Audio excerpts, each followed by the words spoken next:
কিরে সাবধান, তুই সিগারেট খাস, তাও আবার রমজান মাসে? আমার টাকা দিয়ে আমি সিগারেট খামু, তাতে তোমার কি? কথাবার্তা সাবধানে কইস, ভুলে যাস না আমি তোর বড় ভাই। বড় ভাই দিকে তাই কি হয়েছে? তোমার আর মাথায় করে নিয়ে নাচমু?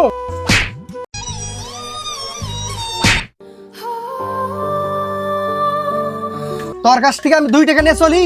আমি নিজে কামাই গিরা নিজে চলি। শরম থাকলে পারে নেক্সট টাইম আমার বিষয়ে আর নাক গলাবি না।